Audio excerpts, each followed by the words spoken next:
Welcome, welcome, welcome to the 14th annual League of Extraordinary Genitals Awards.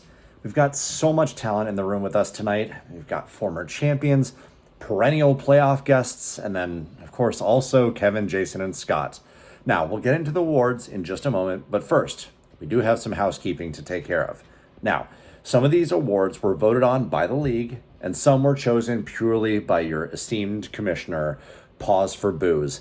Oh, I don't think I'm supposed to read that part out loud. Anyway, additionally, some of these awards have been sponsored, so I'll make sure to mention those sponsors along with some of the awards. On a completely unrelated note, I would like to formally state that everything in this video is a parody, should not be taken seriously. I'm also in perfectly good health and am not at all contemplating taking my own life.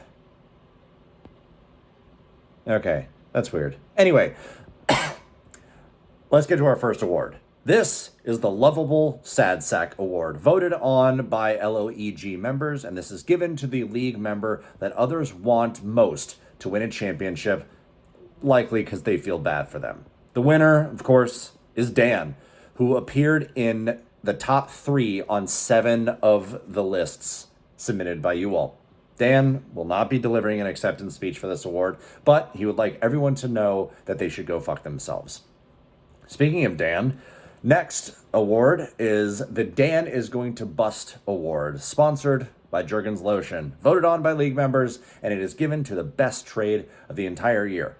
This year's winner was not Grant, actually, who secured Olave and Pacheco for JCM and Christian Watson, in spite of the fact that JCM was basically unusable after the trade, and Olave finished as the wide receiver 6. That includes, by the way, scoring 60 points during the 3 Sacco weeks. Grant beat Scott by 36 points total, by the way, so Chris Olave quite literally saved Grant from being the Sacco. I just thought that was worth mentioning. The actual winner, as voted by you all, is Sam, who secured Amon-Ra St. Brown for Rashee Rice and J.K. Dobbins, both of whom got hurt shortly after the trade, while Amon-Ra finished as the overall wide receiver 3. Here is Sam to deliver his acceptance speech. Thank you so much, Commissioner Eli, and I'd like to take a moment to thank the rest of the league members for making this award possible and for voting for me for best trade. Without Amon-Ra, I definitely wouldn't have won a championship this year. So getting this award is really cool, but I actually already have the best award possible here at home. Jackie. Oh, there it is. Yeah. Fuck all of you. Thank you, Sam, and don't forget to go fuck yourself, champ. Now we have the Gold Digger Award for the best found money of the 2025 draft, of course sponsored by our favorite neo-Nazi Kanye West. This could also be referred to as the Most Likely to Outkick Their Coverage Award, although in that case, this could go to basically anyone in the league except for Jason and me. Of course, you all bagged a bunch of fucking baddies while looking like hairy melting wax statues, but I digress. This award was voted on by league members, and the winner is Travis Etienne in the 12th round. Etienne finished as the RB9, scoring basically 13 points a game, and yes, that is how you pronounce his last name. That's according to himself. Like, he knows how to say his last name. And if, frankly, here to accept the award is Travis Etienne himself. Just kidding, he's not on Cameo. Next, we have the J.J. Zacharyson Award for the best late round QB, sponsored by the Late Round Podcast, who is also sponsored by DraftKings. This year's winner is Drake May in the 14th round. Now, May's performance was strong this year as he finished as the QB2, but it is worth noting, I suppose, that his points per game would have been QB6 just last year, and coincidentally, Burrow, Lamar, Daniels, and Mahomes all missed some time this year. Now, I don't want to take away from Drake May's performance, but I'm just giving some additional context to his value. Getting a quarterback that averages 20 points a game in the 14th round is fucking crazy, but the value is even better considering those that spent up on quarterback all lost them to injury for at least part of the year. In spite of May not helping Dan win shit, congrats to Drake May. Now, moving on. The award for the best shit talker is sponsored by Ass Eaters Anonymous in association with Colgate. Did you know that 4 out of 5 dentists recommend eating ass? Oh, wait, we're sponsored by Colgate the college and not the toothpaste? Fuck's going on that campus? Whatever. All right, listen. I know that this is a poor attempt at a joke. Whatever. Fuck you. Anyway, the league's best shit talker, as chosen by league members, is of course Dan. To no one's surprise. I will say, Tim, you're a close second in votes, but some members alluded to your frequent use of slurs as being a turnoff. You gotta be more creative with your wordplay there, Timothy.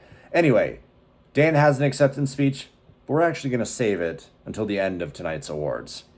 This next award is a 2-for-1, since they are similar in nature and actually have the same winners. That's right, bussies. We've got 2 ties, 2 awards with a tie each. Remember, you fuckers voted for these. Our sponsor for the Taking 2 at a Time award is obviously Jason Alexander from Seinfeld. Ooh, that was a close one. Anyway, the best drafters and traders in the league are Dan and me.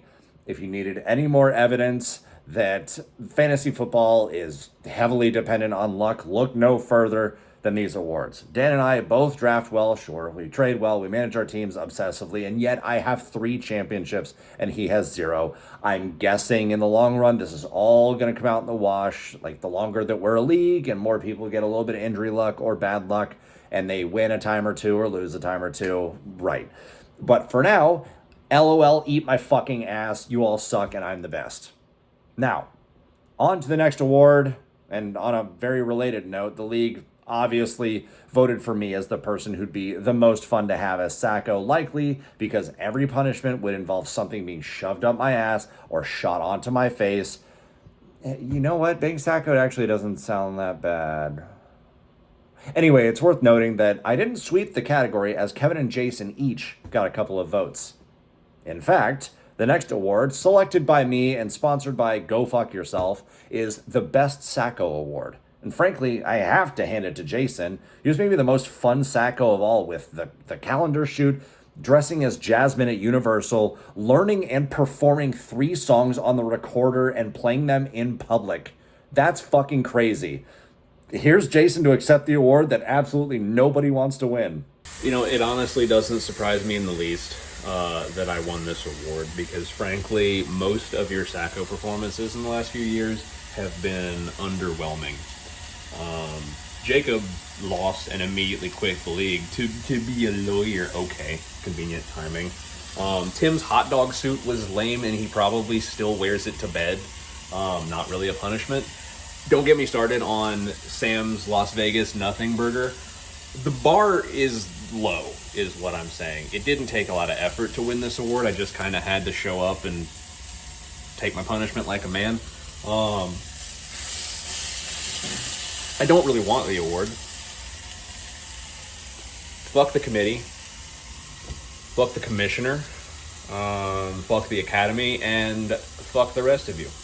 Yeah, thank you, Jason, for that rambling, incoherent nonsense. Of course, everyone else had a prepared speech, and you decided to go off the cuff while cooking. Yeah, no wonder you're the Sacco all the time. Anyway, our second to last award is the Shoulda Coulda Woulda Award, selected by me and sponsored by the 1990 to 1994 Bills, and, well, also, frankly, the Bills this year. Josh Allen couldn't get it done against Bo fucking Knicks, and he didn't even have to play Mahomes, Lamar, Burrow in the playoffs. Jesus.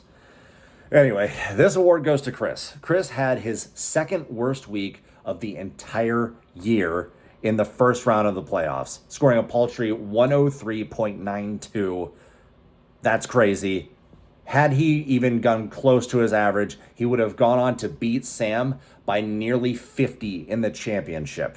He scored 24 points below his weekly average to barely lose to Tim, and he would have dominated Sam in the championship over the next 2 weeks. That's one that you're going to think about in the offseason for sure. And here's Chris to very excitedly accept his award. Take it away, Chris. Yeah, thanks for this award, I guess. I think we all know who the real champion was last year. And just want to say, Tim and Sam, you can suck my fucking balls. Haha, Chris, we love you too. The final award for tonight is the overall winner award. And of course, it's Dan.